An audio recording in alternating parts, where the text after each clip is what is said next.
बिहार और ओडिशा दोनों भारत के ऐसे राज्य हैं जो कई मायनों में समानता रखते हैं और कई मायनों में बेहद अलग हैं। आज हम इस वीडियो में बात करेंगे दोनों राज्यों के development, infrastructure, education and literacy, population growth and GDP, culture and tourism, climate and natural disaster के बारे में। इससे पहले कि वीडियो शुरू करें, आप हमें कमेंट में जरूर बताएं कि बिहार और ओडिशा के कौन कौन से जिले से आप इस वीडियो को देख रहे हैं। Hello everyone, this is Chandradev. अगर आप हमारे चैनल में नए हैं तो प्लीज चंद्रदेव जन को सब्सक्राइब करें ताकि आप ऐसे इन्फॉर्मेटिव वीडियो से कनेक्टेड रह सके। सबसे पहले जानते हैं बिहार के बारे में।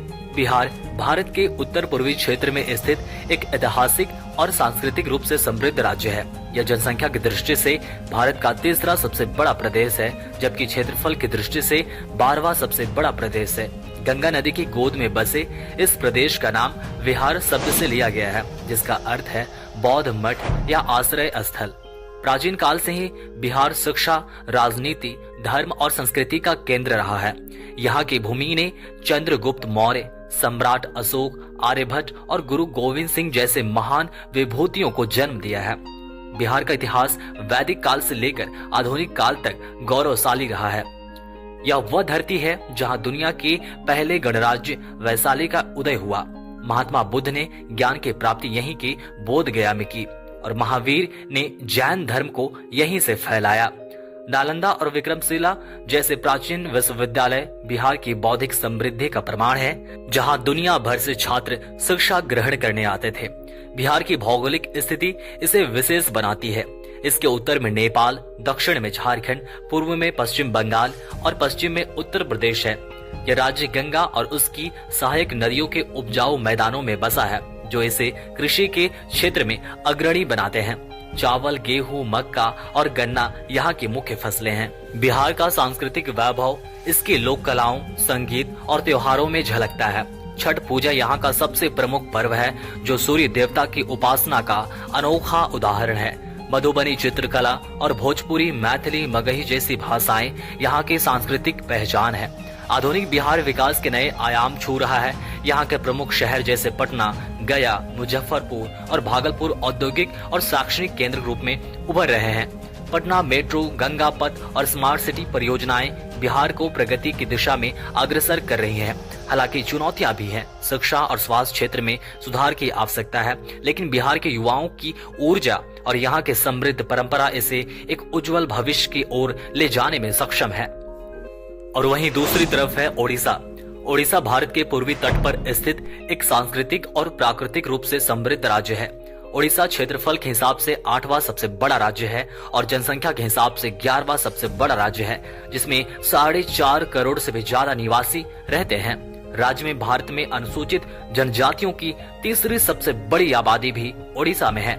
इसके उत्तर में झारखंड और पश्चिम बंगाल है, पश्चिम में छत्तीसगढ़ और दक्षिण में आंध्र प्रदेश राज्य हैं। हिंद महासागर में बंगाल की खाड़ी के साथ ओडिशा की तटरेखा 485 किलोमीटर है। इस क्षेत्र को उत्कल के नाम से भी जाना जाता है और भारत के राष्ट्रगान जन गण मन में इसका उल्लेख इसी नाम से किया गया है। ओडिशा की भाषा ओडिया है, जो भारत की पारंपरिक भाषाओं में से एक है।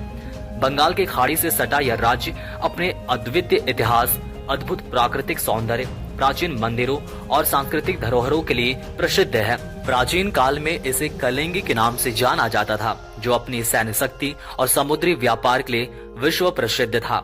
ओडिशा का इतिहास गौरवशाली और प्रेरणादायक है। यहाँ के कलिंग साम्राज्य ने सम्राट अशोक के जीवन को बदलने में महत्वपूर्ण भूमिका निभाई। अशोक ने कलिंग युद्ध के बाद बौद्ध धर्म को अपनाया और शांति का मार्ग चुना। राज्य के कोणार्क का सूर्य मंदिर और पुरी का जगन्नाथ मंदिर जैसे स्थापत्य कला के उत्कृष्ट नमूने इसे विश्व भर में ख्याति प्राप्त बनाते हैं। यहाँ की प्रमुख नदियां महानदी, ब्राह्मणी, बैतरणी और सुवर्णरेखा हैं, जो कृषि और सिंचाई के लिए अत्यधिक उपयोगी है। साथ ही राज्य में चिल्का झील, जो एशिया की सबसे बड़ी खारे पानी की झील है, इसे प्राकृतिक दृष्टि से विशिष्ट बनाती है। ओडिशा की संस्कृति इसकी अनूठी पहचान है। यहाँ की लोक कलाएं जैसे ओडिसी नृत्य, पटा चित्रकला और रथ यात्रा जैसे त्योहार राज्य की सांस्कृतिक धरोहर का जीवंत प्रमाण है। हर साल पुरी की रथ यात्रा में देश विदेश से लाखों श्रद्धालु आते हैं। अब जानते हैं दोनों राज्यों के कुछ खासियतों के बारे में जो एक दूसरे से अलग बनाती है। सबसे पहले जानते हैं बिहार के कुछ ऑनगोइंग और अपकमिंग मेगा प्रोजेक्ट के बारे में। बिहार की राजधानी पटना में बिहार की पहली मेट्रो ट्रेन 2025 के अंत से पहले चलती हुई नजर आएगी, यानी कि मेट्रो रूट पूरी तरह बनने के कगार पर है, जबकि ओडिशा में मेट्रो रूट बनना अभी धरातल पर भी नहीं उतरा है। इसके अलावा बिहार के कई बड़े शहरों में जैसे कि गया, दरभंगा, मुजफ्फरपुर और भागलपुर में भी मेट्रो चलाने की घोषणा कर दी गई है। दूसरी बड़ी मेगा प्रोजेक्ट जो बिहार को ओडिशा से अलग बनाती है वह है एम्स दरभंगा।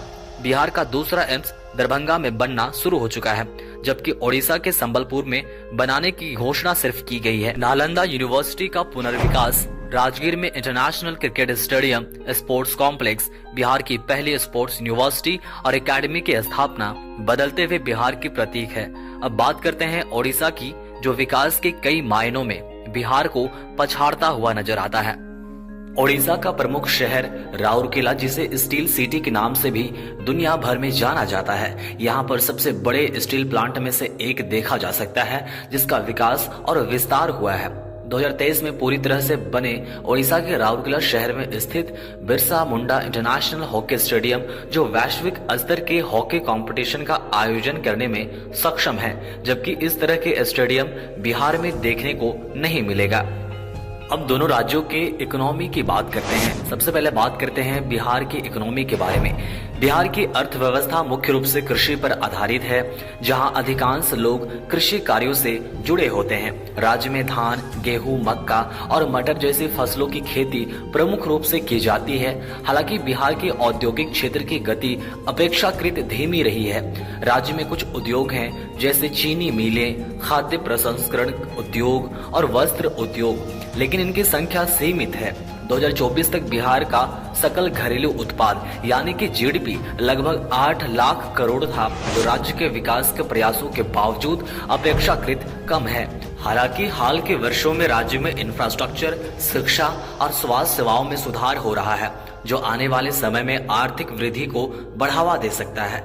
बिहार सरकार ने हाल ही में औद्योगिक नीति की शुरुआत की है, जिसका उद्देश्य उद्योगों को राज्य में आकर्षित करना और रोजगार के अवसरों को बढ़ावा देना है। इसके तहत infrastructure Vikas make in Bihar जैसी पहले शुरू की गई है, जिससे भविष्य में औद्योगिक विकास को गति मिल सकती है। अब बात करते हैं ओडिशा की इकोनॉमी के बारे में।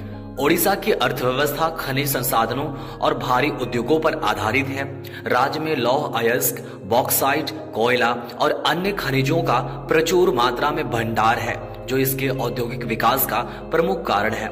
ओडिशा भारत का सबसे बड़ा लौह अयस्क उत्पादक राज्य है और यहाँ के खनिज उद्योग ने राज्य को वैश्विक स्तर पर एक प्रमुख स्थान दिलाया है। इसके अलावा ओडिशा में स्टील, सीमेंट और एल्यूमिनियम उद्योग भी महत्वपूर्ण हैं, जैसे नवभारत, जिंदल और टाटा स्टील के कारखाने। 2024 में ओडिशा का जीडीपी लगभग 7.5 लाख करोड़ था, जो इसके खनिज आधारित उद्योगों और भारी उद्योगों की वजह से अपेक्षाकृत बेहतर है। राज्य सरकार ने इलेक्ट्रॉनिक्स, आईटी सेक्टर और सौर ऊर्जा जैसे नए क्षेत्रों में निवेश को आकर्षित करने के लिए कई योजनाएं बनाई है। इसके अलावा ओडिशा का आधिकारिक व्यापार और क्षेत्रीय विकास भी समृद्ध हो रहा है। जानते हैं दोनों राज्यों के एजुकेशन एंड लिटरेसी के बारे में। बिहार में शिक्षा के क्षेत्र में पिछले कुछ दशकों में सुधार हुआ है, लेकिन राज्य की साक्षरता दर अभी भी राष्ट्रीय औसत से नीचे है। 2011 की जनगणना के अनुसार बिहार की साक्षरता दर 63.82% थी, जो देश के अन्य राज्यों की तुलना में कम है। हालांकि पिछले दशक में शिक्षा के क्षेत्र में सुधार के प्रयास किए गए हैं, जैसे विद्यालयों में इंफ्रास्ट्रक्चर का सुधार, ऑनलाइन शिक्षा का प्रसार और नई शिक्षा नीति के तहत सुधार। बिहार में शिक्षा की गुणवत्ता में भी अंतर है और विशेषकर ग्रामीण क्षेत्रों में शिक्षा की स्थिति बेहतर नहीं है। अब बात करते हैं ओडिशा के एजुकेशन एंड लिटरेसी के बारे में। ओडिशा ने शिक्षा के क्षेत्र में महत्वपूर्ण सुधार किए हैं और राज्य की साक्षरता दर ने तेजी से वृद्धि की है। 2011 की जनगणना के अनुसार ओडिशा की साक्षरता दर 72.87% थी, जो राष्ट्रीय औसत से करीब है। ओडिशा में आईआईटी भुवनेश्वर, NISER और IMT भुवनेश्वर जैसे प्रमुख शिक्षण संस्थान स्थित हैं, जो उच्च शिक्षा के क्षेत्र में महत्वपूर्ण योगदान दे रहे हैं। राज्य सरकार ने आधुनिक तकनीकी शिक्षा, स्कूलों का डिजिटलीकरण और निःशुल्क शिक्षा योजनाओं को बढ़ावा दिया है, जिससे साक्षरता दर में लगातार सुधार हो रहा है। अब जानते हैं दोनों राज्यों के कल्चर एंड टूरिज्म के बारे में। सबसे पहले बात करते हैं बिहार के बारे में। बिहार ऐतिहासिक और सांस्कृतिक दृष्टि से समृद्ध राज्य है, जो भारतीय सभ्यता और संस्कृति का एक महत्वपूर्ण केंद्र रहा है। नालंदा विश्वविद्यालय प्राचीन भारत का सबसे बड़ा और प्रमुख विश्वविद्यालय था, जिसे यूनेस्को द्वारा विश्व धरोहर स्थल के रूप में मान्यता प्राप्त है। महाबोधि मंदिर बोध गया में सिचुएटेड है, जहां भगवान बुद्ध को बोध प्राप्त हुआ था और यह बौद्ध धर्म के प्रमुख तीर्थ स्थलों में से एक है। राजगीर जो बौद्ध, जैन और हिंदू धर्म का महत्वपूर्ण केंद्र रहा है और आज भी धार्मिक पर्यटन के लिए प्रसिद्ध है। बिहार का बोध गया, नालंदा और राजगीर जैसे स्थलों का धार्मिक और ऐतिहासिक महत्व है, जो पर्यटन के लिहाज से प्रमुख है। दूसरी तरफ ओडिशा भी अपनी समृद्ध सांस्कृतिक धरोहर और पर्यटन स्थलों के लिए प्रसिद्ध है। पुरी का जगन्नाथ मंदिर हिंदू धर्म के प्रमुख मंदिरों में से एक है, जो हर साल लाखों भक्तों को आकर्षित करता है। कोणार्क का सूर्य मंदिर, यह प्राचीन मंदिर अपनी अद्वितीय वास्तुकला के लिए विश्व प्रसिद्ध है और यूनेस्को द्वारा विश्व धरोहर स्थल के रूप में मान्यता प्राप्त है। चिल्का झील जो एशिया की सबसे बड़ी तटीय लैगून है और एक प्रमुख पर्यटन स्थल है, जहां कई प्रकार के प्रवासी पक्षी देखे जा सकते हैं। ओडिशा में पुरी, कोणार्क और चिल्का झील जैसे स्थलों का धार्मिक, सांस्कृतिक और प्राकृतिक महत्व है, जो पर्यटकों को आकर्षित करते हैं। अब बात करते हैं दोनों राज्यों के क्लाइमेट एंड नेचुरल डिजास्टर के बारे में। बिहार की जलवायु मानसूनी है, जिससे यहाँ मानसून के दौरान बाढ़ की समस्या अधिक होती है। बिहार विशेष रूप से गंगा नदी और उसकी सहायक नदियों के किनारे बसे क्षेत्रों में बाढ़ की समस्या से जूझता है। बाढ़ के कारण हर साल हजारों लोग प्रभावित होते हैं और राज्य को आर्थिक नुकसान होता है। ग्रीष्म काल में राज्य में गर्मी बहुत अधिक होती है और बारिश की अत्यधिक मात्रा के कारण बाढ़ की संभावना बढ़ जाती है। दूसरी तरफ ओडिशा की जलवायु उष्णकटिबंधीय है और यह राज्य चक्रवातों के प्रति संवेदनशील है। ओडिशा विशेष रूप से बंगाल की खाड़ी से उत्पन्न होने वाले चक्रवातों का शिकार होता है, जो यहाँ की तटीय क्षेत्रों में व्यापक क्षति का कारण बनते हैं। राज्य में गर्मी के मौसम में तीव्र गर्मी और मानसून में भारी बारिश होती है, जो कभी कभी बाढ़ का कारण बन सकती है। दोस्तों, दोनों राज्यों के बारे में आपके क्या विचार हैं? कमेंट करके जरूर बताएं। मिलते हैं और भी इन्फॉर्मेटिव वीडियो के साथ। तब तक के लिए चंद्रदेव जोन को जरूर सब्सक्राइब करें।